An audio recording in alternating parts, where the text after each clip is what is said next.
అందరికీ నమస్కారం. నేను Swaroopa Potlapalli. Welcome to trending topic.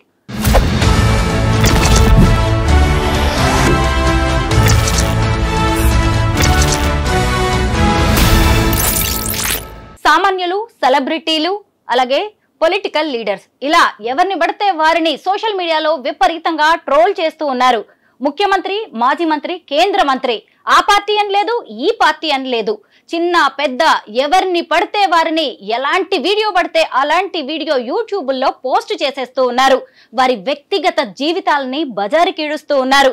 ఈ మధ్య కాలంలో సీఎం రేవంత్ రెడ్డి నోటికొచ్చినట్టుగా మాట్లాడితే తోడ్కలు తీస్తామంటూ వార్నింగ్ కూడా ఇచ్చారు. ప్రస్తుతం నాతో పాటు బీజేపీ స్పోక్స్ పర్సన్ రాణి రుద్రమ్మ గారు ఉన్నారు. ఆవిడతో మాట్లాడి ఈ సోషల్ మీడియాలో పెరిగిపోతున్న ట్రోలింగ్స్ గురించి మాట్లాడుకుందాం. నమస్తే రుద్రమ్మ గారు. నమస్తే అండి.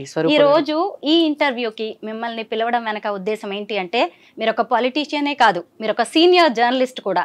ఈ మధ్య కాలంలో మీరు గమనించే ఉంటారు, సోషల్ మీడియాలో విపరీతంగా పొలిటికల్ లీడర్స్ ని ట్రోల్ చేస్తున్నారు. వీటన్నిటిని చూసినప్పుడు మీకేమనిపిస్తోంది? నిజంగా చాలా బాధేస్తుందండి. అంటే పొలిటికల్ లీడర్స్ని ట్రోల్ చేయడమే కాదు, సామాన్యమైనటువంటి వ్యక్తుల్ని.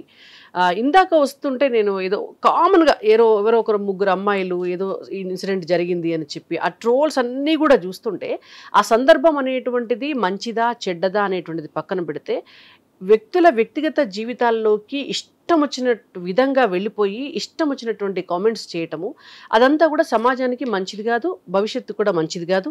మీరు ఇందాకే స్టార్టింగ్లోనే ఒక మాట అన్నారు, రేవంత్ రెడ్డి గారు ముఖ్యమంత్రిగా ఒక మాట అన్నారు అసెంబ్లీలోనే, సోషల్ మీడియాలో విచ్చలవిడిగా ఎవరు ఇష్టం వచ్చినట్టుగా వారు మాట్లాడితే తోడుకలు తీస్తామని. నిజంగా వారు మా పార్టీ కాకపోవచ్చు కానీ ఇవాళ ఈ రాష్ట్ర ముఖ్యమంత్రిగా వారు ఇచ్చినటువంటి స్టేట్మెంట్ పట్ల 100% నేను వారి స్టేట్మెంట్తో ఏకీభవిస్తున్నాను. డెఫినెట్గా అట్లా చేయాలని కూడా కోరుకుంటున్నాను. రాజకీయాలని మనం ఎప్పటి నుంచో చూస్తూనే ఉన్నాం. రాజకీయ నాయకుల మధ్య ఆరోగ్యకరమైన చర్చ జరుగుతుంది, విమర్శలు కూడా జరుగుతూ ఉంటాయి. కానీ వాళ్ళు ఆ సబ్జెక్ట్ వరకే పరిమితం అయిపోతూ ఉంటారు. ఆ తర్వాత వ్యక్తిగతంగా ఎప్పుడైనా కలిసినప్పుడు షేక్ హ్యాండ్ ఇచ్చుకుంటారు, నమస్కారాలు చెప్పుకుంటారు, అంతా బానే ఉంటుంది.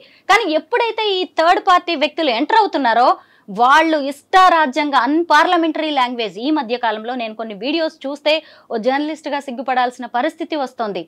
ఎందుకు ఇలా కొంతమంది వ్యక్తులు, అంటే వీళ్ళని పెయిడ్ ఆర్టిస్టులు అనాలా, లేదు అంటే తమ స్వలాభం కోసం వీరు చేస్తున్నారు అనుకోవాలా? అంటే ఒక్కటండి, ప్రతి రంగంలో కూడా ప్రతి చోట కూడా ఎక్స్ట్రీమ్ ఎలిమెంట్స్ అంటారు, అన్ని దిక్కులు కూడా ఉంటారు. అయితే ఉన్న చోట ఆ సెన్సార్ అనేటువంటిది ఉంటే దానికి పరిమితులకు లోబడి మంచి చెడు ముందు వెనుక ఆలోచించుకుంటారు. ఇవాళ యూట్యూబ్ ఎట్లా అయిపోయిందంటే యూట్యూబ్కి ఎక్కడ కూడా ఆ సెన్సార్ లేదు. ఎవరైనా రావచ్చు, ఒక అకౌంట్ ఓపెన్ చేసుకోవచ్చు, వాళ్ళందులో కూర్చొని ఏదో ఒకటి మాట్లాడేయచ్చు, పెట్టేయచ్చు. సో దాంతో ఏమైపోతుంది అని అంటే దానికి ఒక సెన్సార్ అనేటువంటిది లేకపోవటం వల్ల ఏది పడితే అది మాట్లాడి ప్రజల్లోకి వదలటము. సో కొంతమంది దాన్ని ఎంటర్టైన్మెంట్గా చూడొచ్చు, కొంతమంది దాంతో మానసికమైనటువంటి ఆనందం పొందొచ్చు, కొంతమందికి అది వ్యంగ్యంగా ఉన్నా కూడా టైం పాస్ అవ్వచ్చు. రకరకాల మనుషులు చూసేసరికి అది దానికి ప్రజామోదం ఉంది అని అనుకొని వీళ్ళు ఇంకా కూడా రెచ్చిపోతున్నారు. ఇప్పుడు మీరు చూడండి, సంస్థలు అనుకోండి, వ్యవస్థలు సంస్థలు అయితే సంస్థలో ఒక 100 మంది కలిసి పనిచేస్తారు. సంస్థలకి కొన్ని బాధ్యతలు ఉంటాయి. ఆ బాధ్యతలు ఉన్నప్పుడు ఇట్లాంటి ఈ రకమైనటువంటి మాటలు కావచ్చు, ఈ రకమైనటువంటి తిట్లు కావచ్చు, ఈ భావజాలాన్ని ఈ సంస్థలు ఎప్పుడు కూడా ఎంకరేజ్ చేయవు. ఏ వ్యవస్థ కూడా ఎంకరేజ్ చేయదు. ఎందుకంటే అది వ్యవస్థకు మంచిది కాదు, భవిష్యత్తుకి మంచిది కాదు. కానీ వీళ్ళంతా ఇండివిజువల్స్. కొంతమంది ఇండివిజువల్స్ తయారైపోయి వాళ్ళు ఏది మాట్లాడితే అదే గొప్ప అనుకొని వాళ్ళు ఏంటో అంటే వాళ్ళ ఇష్టం, ఇక అసలు అది చెప్పరాని మాటలు. కాబట్టి డెఫినెట్గా నేనేమంటున్నాను అని అంటే, రేవంత్ రెడ్డి గారు ముఖ్యమంత్రిగా ఏదైతే చెప్పారో ఒక సెన్సార్ అనేటువంటిది అవసరం, ఒక పరిమితి తప్పకుండా. యూట్యూబ్కి కూడా అవసరమైతే యూట్యూబ్ మేనేజ్మెంట్ అదేమి భూమి మీద లేకుండా లేదు కదా. వాళ్ళకు కూడా ఒక స్టేట్ గవర్నమెంట్ నుంచి డెఫినెట్గా ఒక రిప్రజెంటేషన్ పంపించవచ్చు.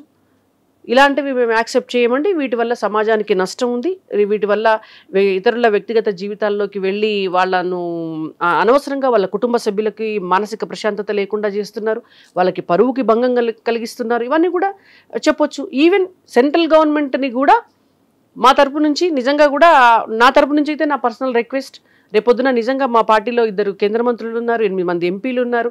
ఈ సోషల్ మీడియా కట్టడి చేసేటటువంటి విషయంలో కూడా అవసరమైతే మా పార్టీ తరపు నుంచి కూడా మేము ఒక రిప్రజెంటేషన్ కూడా ఇవ్వడానికి మేము కూడా రెడీ. రాణి రుద్రమ్మ గారు, మనది ప్రజాస్వామ్య దేశం. మనం కన్స్ట్రక్టివ్గా ఏ విమర్శ అయినా చేయొచ్చు, దాన్ని అధికార పార్టీ కావచ్చు, ప్రభుత్వం ఎవరైనా కానీ స్వాగతిస్తారు. దీన్ని అలుసుగా తీసుకొని కొంతమంది ఇష్టారాజ్యంగా ఒక సీఎం అని లేదు, ఒక కేంద్ర మంత్రి అని లేదు, ఒక పార్టీ వర్కింగ్ ప్రెసిడెంట్ అని లేదు, అన్పార్లమెంటరీ వర్డ్స్. అసలు కనీసం పల్లెల్లో కూలీ పనులు చేసుకునే వాళ్ళు, అక్షరం ముక్క రాని వాళ్ళు కూడా అలాంటి పదాలు వాడరు.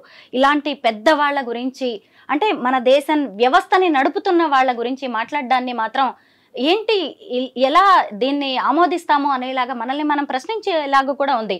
మనం ఈ సందర్భంగా కొన్ని సంఘటనలను కూడా గుర్తు చేసుకుందాం. ఈ తీన్మార్ మల్లన్న సొంత పార్టీ నుంచే ఎమ్మెల్సీ మల్లన్న ఉద్వాసనకు గురి కావాల్సిన పరిస్థితి వచ్చింది. అంటే తన పార్టీ విధానాలని ఆయన విమర్శించి ఉండొచ్చు, బట్ ఏ విధంగా ఆయన దాన్ని విమర్శించారనేది కూడా మనం ఇక్కడ చూడాలి. ఈ మధ్య కాలంలో ఒక మహిళా జర్నలిస్ట్ ని అరెస్ట్ చేసే వరకు పరిస్థితి వచ్చింది. ఇంకొంతమంది ఆ లిస్ట్ లో కూడా ఉన్నారు. ఎందుకు రాజకీయ నాయకుల్నే ఇంత కక్షగట్టినట్టుగా చేస్తున్నారంటారు? అంటే అది వాళ్ళ నిజం చెప్పాలంటే కూడా నేను ఒక్కళ్ళు ఇద్దరు అని కాదు, నేను ఇండివిజువల్గా ఒక్కరి గురించి ఏం మాట్లాడట్లేదు. కానీ చాలామంది, నేను ఇందాక అన్నా కదా, కొంతమంది ఇండివిజువల్స్ సొసైటీలో తయారయ్యి ఇప్పుడు విషయం ఉంటే, సబ్జెక్ట్ మీద స్టడీ చేసి మాట్లాడతారు. కొంచెం రెండు ముక్కల విషయం తెలిసిన తర్వాత దాన్నే రిపీటెడ్గా చెప్పాలి అని అనుకున్నప్పుడు దానికి కొంత వ్యంగ్యాస్త్రాలు యాడ్ చేసి అన్పార్లమెంటరీ లాంగ్వేజ్ని దానికి కలిపి వాడకూడనేటువంటి భాషను వాడి దాన్ని పొద్దుకులా మాట్లాడి ఒక అర్ధగంట సేపు మాట్లాడేసి రికార్డ్ చేసి పెట్టేస్తే పని అయిపోతుంది. అంటే అలా ఎవరైనా చేయగలుగుతారు, చేయాలనుకుంటే పెద్ద ఇష్యూ కాదు. వట్టిగానే నిలబెట్టి తిట్టమంటే తెలంగాణలో ఉన్న ప్రతి ఒక్కరు కూడా తిట్టగలుగుతారు, అంతకంటే అధ్వానంగా కూడా తిట్టగలుగుతారు కెమెరా ముందు పెట్టి కానీ వీళ్ళకి ఏమిటంటే దాంతోటే ఇవాళ వాళ్ళ ఐడెంటిటీ చూపించుకోవాలనుకుంటున్నారు. అది ఇవాళ మనకు వాక్ స్వతంత్ర హక్కు ఉండొచ్చు కాక ప్రజాస్వామ్యంలో, కానీ దానికి కూడా కొన్ని పరిమితులు ఉన్నాయి. నువ్వు ఎదుటి వ్యక్తి జీవితాన్ని రోడ్డు మీద పడేసే హక్కు, వాక్ స్వతంత్రం హక్కు చట్ట ప్రకారం మనకి ఇవ్వలేదు. ఎదుటి వ్యక్తిని పరువుకి భంగం కలిగించేటటువంటి హక్కు మనకి ఇవ్వలేదు. నాకు వాక్ స్వతంత్రం హక్కు ఉంది కాబట్టి నేను ఏదైనా మాట్లాడతాను అని అంటే అట్లా నడవదు. నువ్వు ఎట్లయితే ఏ ఫ్రీడమ్ ఆఫ్ ఎక్స్ప్రెషన్ని అడ్డం పెట్టుకొని నువ్వు ఏదైనా మాట్లాడుతున్నావో దానివల్ల ఎవరైనా బాధించబడితే వాళ్ళు కూడా అదే ఫ్రీడమ్ ఆఫ్ ఎక్స్ప్రెషన్ని దృష్టిలో పెట్టుకొని ఆ హక్కులో భాగంగానే వాళ్ళ ఎక్స్ప్రెషన్ని కూడా వాళ్ళు ఇంకో రకంగా నీ మీద చూపిస్తారు. అలాంటప్పుడు టిట్ ఫర్ టాట్ అవుతుంది. అది దానికి సిద్ధపడి ఉంటే ఎవరైనా ఏదైనా చేయొచ్చు. మన ఇష్టం వచ్చినట్టు మనం మాట్లాడి అవతలి వాళ్ళు మాత్రం మనల్ని ఏం అనకూడదు, మన శుద్ధపూసలము, గవర్నమెంట్ ఏమనకూడదు, ఈ ఎంపీ ఏమనకూడదు, ఆ ఎమ్మెల్యే ఏమనకూడదు, పోలీసు వాళ్ళు మమ్మల్ని ఏమనకూడదు, ప్రజలు మా మీదకి రాకూడదు అంటే మరి వీళ్ళందరినీ నువ్వెందుకు అంటున్నావు? రుద్రమ్మ గారు, ఇవి ఇండివిజువల్స్ చేస్తున్న పనులు ఇవన్నీ అని మనం లైట్ తీసుకోవడానికి కూడా లేదు. ఎందుకంటే దీని వెనక రాజకీయ శక్తులు ఉన్నాయి, రాజకీయ పార్టీలు ఉన్నాయి. ఒకప్పుడు కాంగ్రెస్ పార్టీ చేస్తున్న విధానాలు సరిగ్గా లేవు అని చెప్పడానికి బీఆర్ఎస్ కొంతమందిని వాళ్ళ అభిప్రాయాలను తీసుకోవడం అనేది జరిగింది. ఆ తర్వాత రాను ఇది ఎవరిష్టారాజ్యంగా మాట్లాడే పరిస్థితికి వచ్చింది. ఆ తర్వాత బీఆర్ఎస్ మీరేనా చేసేది, కాంగ్రెస్ మేము చేస్తామంటూ వాళ్ళ మీడియా వాళ్ళు మొదలు పెట్టారు. ఇటు చూస్తే మళ్ళీ మధ్యలోకి బీజేపీని కూడా లాగడం అనేది కనిపిస్తోంది. రాజకీయ పార్టీలకు కూడా పరిమితులు ఉండాల్సిన అవసరం ఉంది కదా? డెఫినెట్గా ఉంది. ఏ రాజకీయ పార్టీ కూడా ఇట్లాంటి అంటే సమాజం మీద దుష్ప్రభావం చూపించేటటువంటి వీడియోస్ని ఎంకరేజ్ చేయటం కానీ, ఒక రాజకీయ కక్ష తీర్చుకోవడం కోసం ఎదుటి వ్యక్తి పైన మనోళ్ళు చేయని అని చెప్పేసి వాళ్ళను ఎంకరేజ్ చేయటం కావచ్చు, పెయిడ్ ఆర్టిస్టులను పెట్టి మాట్లాడించడం కావచ్చు, లేదంటే పెయిడ్ కంటెంట్ని యూట్యూబ్స్లో చొప్పించి ఎదుటి వాళ్ళ పరువుకి భంగం కలిగించేటివి చేయడం కావచ్చు, ఏ రాజకీయ పార్టీ చేసినా తప్పే, డెఫినెట్గా తప్పు. ఎందుకంటే ఇవాళ వాళ్ళ మీద చేసింది తిరిగి రేపొద్దున వీళ్ళ మీదకి వస్తుంది. బీఆర్ఎస్ గతంలో చేసింది ఇవాళ బీఆర్ఎస్ మీద కాంగ్రెస్ చేస్తుంది, రేపు కాంగ్రెస్ మీద ఇంకో పార్టీ చేస్తుంది. అట్లా నిన్న నువ్వు చేసావు కాబట్టి ఇవాళ నేను చేస్తాను అనేటువంటి పరిస్థితి రాకూడదు అంటే డెఫినెట్గా అన్ని రాజకీయ పార్టీల నాయకులు కూడా దీనికి ఒక సొల్యూషన్ ఆలోచించాల్సినటువంటి అవసరం ఉంది. ఈ విధానాలన్నింటినీ కూడా కట్టడి చేయాల్సినటువంటి అవసరం ఉంది. అండ్ ఫస్ట్ థింగ్ ఏంటంటే అసలు జర్నలిజం అంటే దాంట్లో ఏ వస్తాయి ఏవి రావు, అసలు వీళ్ళంతా జర్నలిస్ట్ ఎట్లా అవుతారండి? ఫస్ట్ థింగ్, ఎవరు పడితే వాళ్ళు జర్నలిస్టులు ఎట్లా అవుతారు? ఈవెన్ గ్రాఫిక్ డిజైనర్స్ కూడా జర్నలిస్టులు అని పేరు పెట్టుకోవడం, సీఎం ని పట్టుకొని ఎలా పడితే అలా, కేంద్ర మంత్రిని పట్టుకొని ఎలా అంటే అలా మాట్లాడుతున్నారు. ఒక వీడియో చూసాను నేను, ముఖ్యమంత్రి గారి భార్యని, ముఖ్యమంత్రి గారి కూతుర్ని ఇష్టం వచ్చినటువంటి మాటలు ఎవరితోటో మాట్లాడించి మీరు వీడియోలు పెడతారా? మీ ఇంట్లో ఉన్నటువంటి ఎవరైతే ఈ వీడియోలు తీశారో, ఎవరైతే ఆ ఛానల్ నడుపుతున్నారో వాళ్ళ తల్లినో, వాళ్ళ భార్యనో, వాళ్ళ చెల్లెలనో, వాళ్ళ కూతురునో అట్లనే కెమెరా పెట్టేసి ఇంకెవరితోటో తిట్టిస్తే మీరు ఆ భోజనం చేసి నిద్రపోతారా రాత్రి ఇంట్లో? మీరు కంటి నిండా నిద్రపోగలుగుతారా?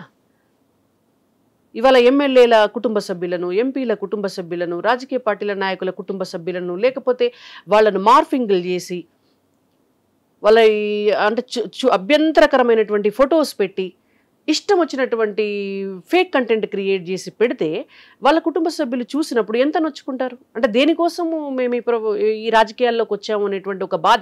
మీరు కొట్లాడితే దమ్ముంటే, మీకు చేతనైతే ప్రజా సమస్యలపైన కొట్లాడండి. బయటకు వచ్చి రోడ్ల మీదకి వచ్చి పోరాటాలు చేయొచ్చు, ఉద్యమాలు చేయొచ్చు. మీరు రాజకీయ పార్టీలో వెళ్ళి కొట్లాడండి.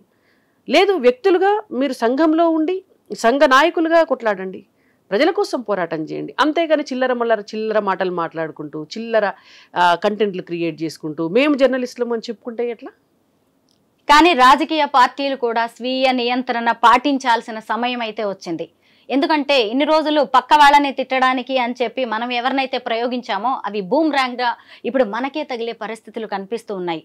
ఎందుకంటే చాలా మంది ఇక నేను ఏ వీడియో పెడితే ఆ వీడియో బాగా చూస్తున్నారు అనుకుంటే ఇష్టం వచ్చినట్టుగా చేస్తున్నారు. కానీ ఉద్యమ కాలంలో కేసుల్లో ఇరుక్కున్న వాళ్ళే ఇప్పటికీ వాటి నుంచి బయటికి రాలేక ఎంత సొంత జీవితాలని నాశనం చేసుకుంటున్నారో గుర్తు పట్టట్లేదు వీళ్ళు, ఇంకా తెలియట్లేదు కూడా ఇంకా వాటి పర్యవసానాలు ఎలా ఉంటాయి అని. అయితే ఇప్పుడు ఏంటంటే మేము ఎవరి కోసమో పనిచేస్తున్నాం, ఆ పార్టీ కోసం పనిచేస్తున్నాం, ఈ పార్టీ కోసం పనిచేస్తున్నాం, వాళ్ళు వచ్చి మమ్మల్ని రక్షిస్తారు అనే ఒక భ్రమల్లో ఉన్నట్టున్నారు.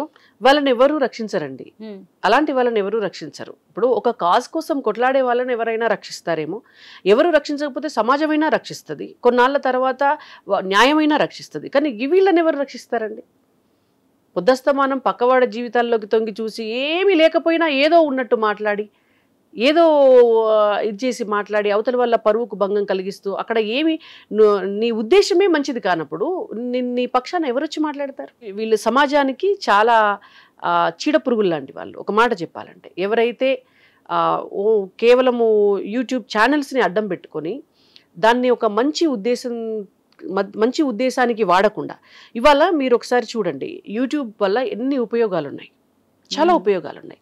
చాలామంది స్టూడెంట్స్ సివిల్ సర్వీసెస్ చదువుకునేటువంటి వాళ్ళు, ఆ కోర్స్ కోసం ప్రిపేర్ అయ్యేటువంటి వాళ్ళు, గ్రూప్స్ ఎగ్జామ్స్ కోసం ప్రిపేర్ అయ్యేటటువంటి వాళ్ళు కూడా ఏ కోచింగ్ సెంటర్కి వెళ్లకుండా యూట్యూబ్లో ఉన్నటువంటి కోచింగ్ ఛానల్స్ ద్వారా, చాలామంది చెప్పేటువంటి ట్యూషన్స్ ద్వారా వాళ్ళు అందులో ఉన్నటువంటి కంటెంట్ చూసి నేర్చుకొని ఇవాళ వాళ్ళు ఎగ్జామ్స్ రాసి టాపర్స్ అవుతున్నారు. అనేక రకాల ఎక్స్పర్టైజ్ని యూట్యూబ్ ద్వారా పొందుతున్నారు. అంతెందుకండి, ఇంట్లో వంట ఎట్లా చేయాలి అనేటువంటిది కూడా యూట్యూబ్ను చూసి నేర్చుకొని వంట చేస్తున్నాం మనం ఇవాళ. ప్రతి పని అది మంచికి ఉపయోగించుకునేంత వరకు యూట్యూబ్ ఉపయోగపడుతుంది. ఇవాళ ఇన్ఫర్మేషన్ కూడా ఏదేనికన్నా సంబంధించినటువంటి ఒక డీటెయిల్డ్ ఇన్ఫర్మేషన్ మనకు కావాలి అని అంటే యూట్యూబ్లో సెర్చ్ చేసి చాలా రకాల సబ్జెక్ట్స్ గురించి మనం తెలుసుకునేటటువంటి అవకాశం ఉంటుంది.